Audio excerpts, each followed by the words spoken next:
Greetings, friends and fellow cigar box guitar enthusiasts. Del Puckett here, and it is way past my bedtime.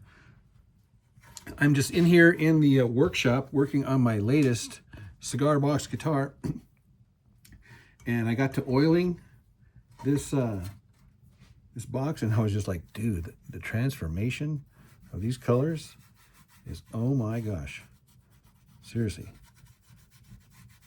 This is the I always mispronounce this. Leticode wax that I use. There is a link in the description below. So I just wanted to get everybody up to speed on this one here, which is going to be the Arturo Fuente curly head upgrade. Oh yeah, look at that. Dang, man. That is so nice, dude. That is going to be so nice. And keep in mind, this is the back. I did spray paint the sides, just the sides. I did that by taping off the back here, and then just being real careful and just to spray that. So we have the sides that are going to be black, a back that is going to be oiled, and then the top, which is going to have the sound holes. So we're going to have sound holes on the top and the back. This is going to be a dual sound hole system. Yay. Okay, guys, we're going to rapid fire. I'm going to hit you with a bam, bam, bam. This pickup here started off as one of these CBGitty.com black covered 4-pole single coil pickups. Link in the video description below. Well, these things here come with these covers, obviously, right? So the covers, obviously, it's got the black plastic or the clear plastic to reveal that one there. So there's a couple of things you can do. So what I do is I just get the corners exposed, keep the wires away, and then I just snip, snip, snip.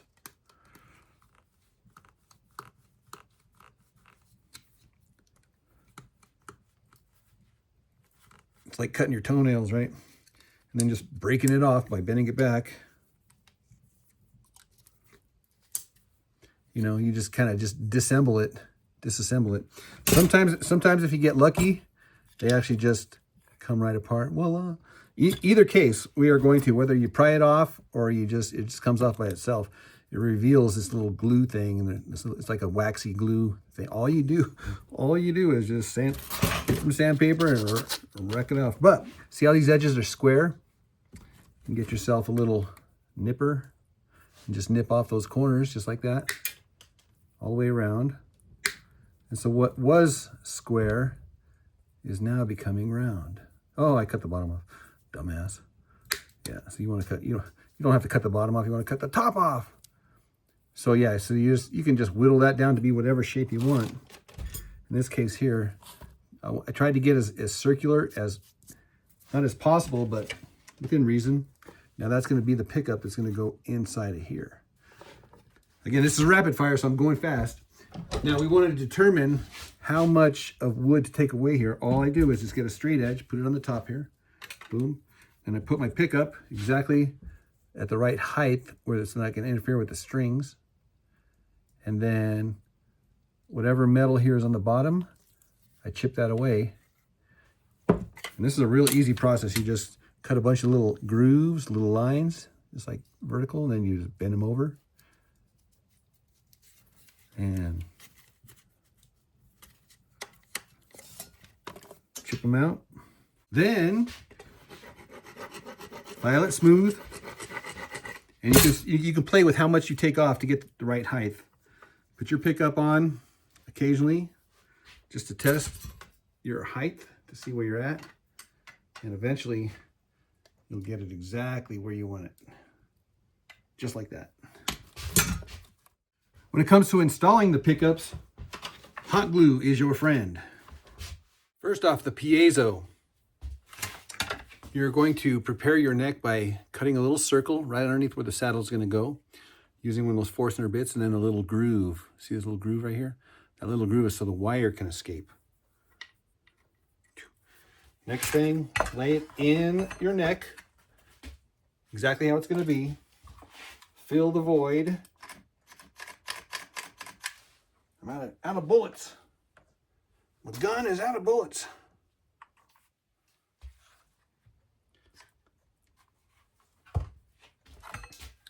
Fill the void with a little dab of hot glue. Next, put the piezo in the hot glue, kind of centered and leveled directly where you need it. And watch out, because it is hot.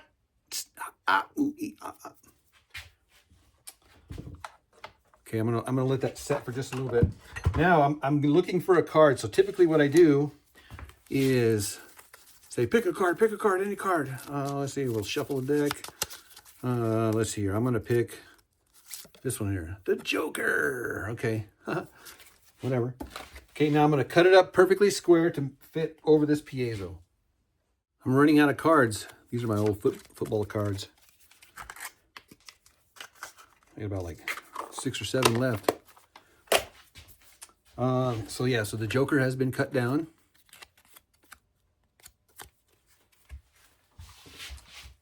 Next, another dab of glue, and this time here a little like double the amount that I did the first time. And that's just because I want to fill in all of the gap. In fact, I'll give it just a tiny bit more. Guys, it's not rocket science. It's cigar box guitar science. It's a little to one side, so I'm going to get it centered a little bit just by letting gravity pull it down. Hey, that's actually a good idea. Card. This is to prevent the underside of your cigar box from sticking to it. So now you can press it down and just maintain pressure here till that glue dries. And now what that does is it form fits to the underside directly underneath the saddle, right where you want it. Again, you can use anything here. You can use a business card, a coin, a pick, money, whatever, paper towel. Main thing is that little gap right there because you don't want the bump. You want it to be perfectly flat underneath your top. Okay, so that is the piezo. Next is the mag pup. Now to do the mag pup, I'm going to put the neck in the box and then screw it in from the back here for this one here. So with the neck secured, next we give ourselves a liberal little soft pillow right underneath.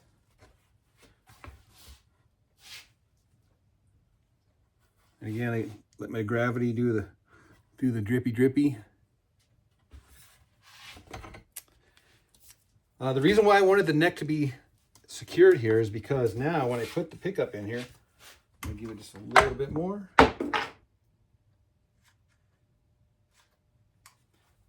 Again, you do not want to be chintzy with this, right? Be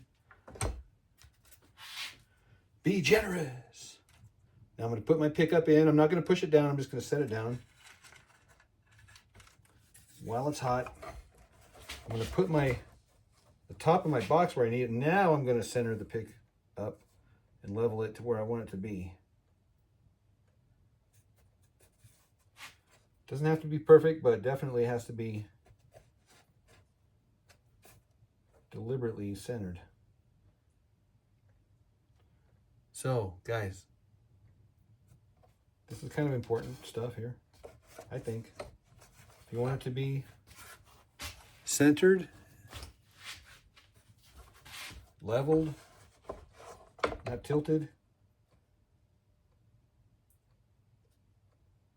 you gotta be OCD. And you might have noticed these little gaps here. This is because this neck wood was not long enough, so I had to extend it, and still not long enough, so I had to put a little spacer in there. So sometimes you got to do whatever you got to do to make sure that you got to do what you got to do. Now, as far as sound holes go, I love using these little circular saws. You can get them in different sizes and stuff like that. They just have a great tone, I think. And then of course you file them and sand them, and you can get real great results with these little guys. So many different styles of sound holes. You can get these little grommet things any size. They make them small, large. All you got to do is just drill a hole to match that. Give them a little bit of glue. I really like this look here. It makes for a nice, clean, sophisticated look. As far as like the detail, the ornamental thing, guys, templates. You can never have enough templates. You can make your own templates. Here I got a little DP template here. Everything in life becomes a template. But you can get, store-bought templates. These, obviously we get these at CBGitty. But F holes, C holes, base holes. You get the I love you holes. The real traditional Stradivarius F holes. You can make your own. Go online, get creative. Check out the patina on these guys here. Are we allowed to say that on the internet, patina? It's just like rust that's gone blue. So interesting, I think, anyway. Stainless steel, copper. You can even use drains. When I was up in Oregon, I picked up these little letters.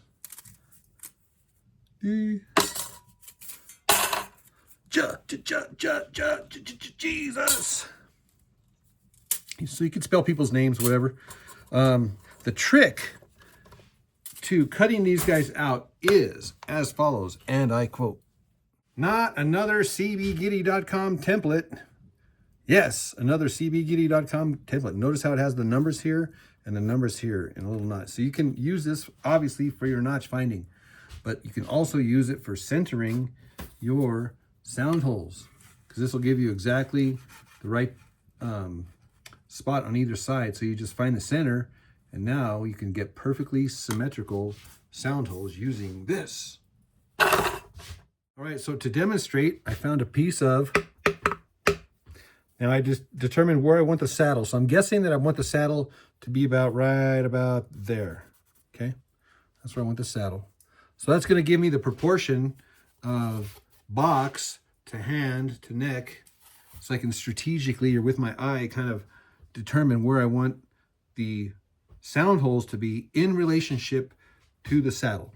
So everything kind of emanates from where that saddle is going to be. Now I just arbitrarily picked this piece of wood here. It's about maybe a little bit less than 7, and that's about a little bit over a foot on average. I have it, and this is a little thinner than your standard cigar box guitar. That has no bearing on this. This is not about that. This is about centering and getting nice, precise looking sound holes. So I'm going to start with my template, and then we're going to do all the math and science and stuff like that to get these guys centered in relationship to this box. That looks like about Fibonacci, and I've determined that it's 5 1/8 and 1/16 on either side. So I know exactly where my center is. Now I want to keep away from here because this is where my wood is going to go through. So my sound holes are going to go in this vicinity, from this line to here on this cordon. And then same thing on this. Now, so within that little quadrant, I want to center that sound hole. Now here is a little bit of information. See this little guy right here? This is where the saddle goes. Now on these Stradivarius, I saw a documentary one time that said that these lines here, this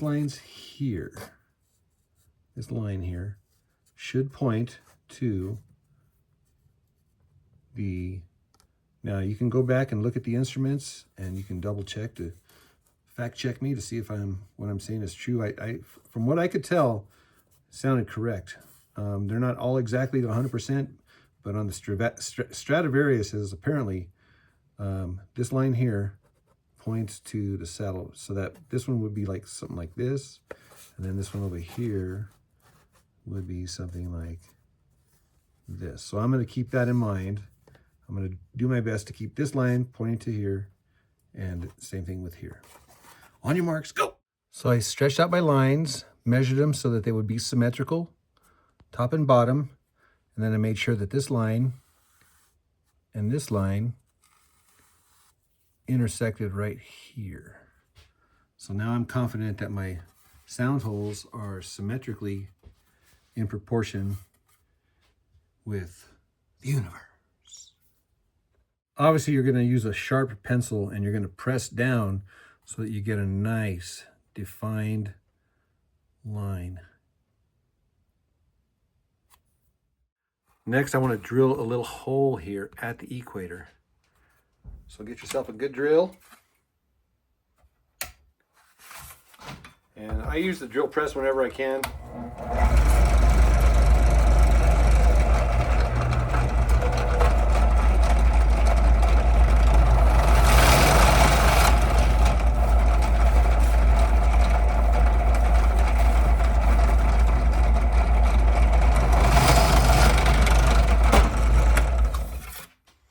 And that is so we can slip our drill in. There's no way I would be able to do this without the scroll saw. So the blade is here, the adjuster, you unloosen it here, you tighten it there, and the on-off is down here. Of course, the dust mechanism here, but here, let me show you how I do it. These things can be real frustrating if you're not exactly using it properly or you're unfamiliar with how it works. So first off, this blade has to be really tight. And the tightening mechanism is back here.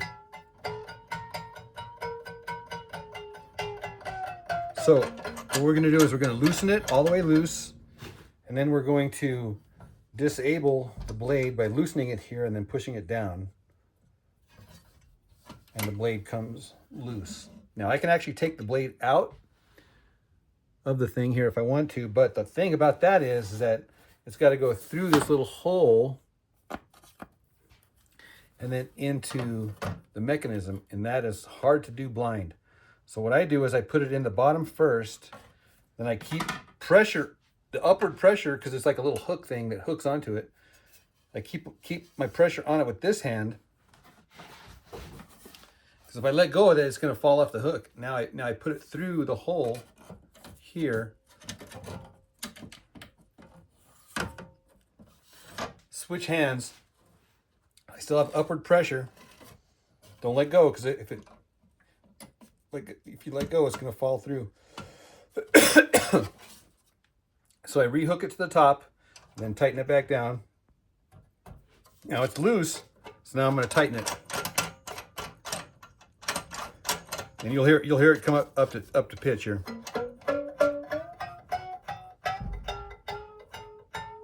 So I usually do it to a B or a C flat. Couple of tips that I do here. I make sure that my blade is really tight. And this is a small, thin. That way I can turn. And the teeth are fine teeth. That means it's not going to take a big bite. It's going to take a bunch of little bites. That means you got to go slow. So we're going to go real slow. Now, you have to make up your mind now to go inside the line, on the line, outside the line. Whatever you do, you have to stay that way throughout the entire cut. And that's why you have to go slow, because if you go even just a little bit too fast and you start getting off the line, that's going to make for a wobbly cut. So if you want to have a straight cut, you have to make up your mind and dedicate every ounce of your energy into just maintaining that. Go slow. So what I'm going to do is I'm going to, what I call eat the line. So I'm going to exactly put, and that's just easier for me just to stay on the line and don't go to the right or to the left. Just stay right on the line and just eat the line. The thickness of the blade is just about the same thickness as my pencil line, so that should be easy. Going slow is the key. You have to go slow and deliberate. So I'm not going to bore you to death with that. I'm going to do a time lapse here so you'll see it actually going fast. But trust me, in real life, I'm going real slow.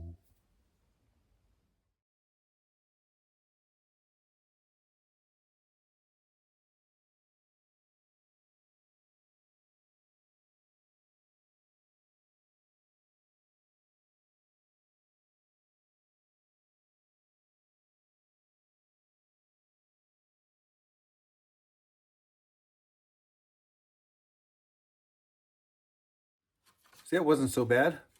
One down. Loosen up.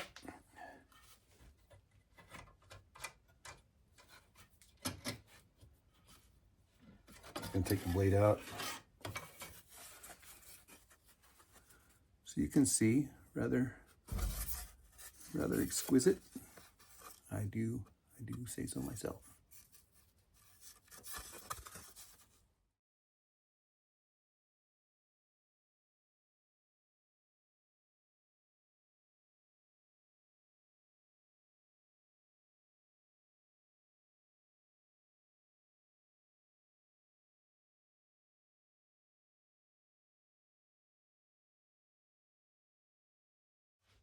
So once we're done, we're going to touch it up. I remember a long time ago, I got these tiny little files.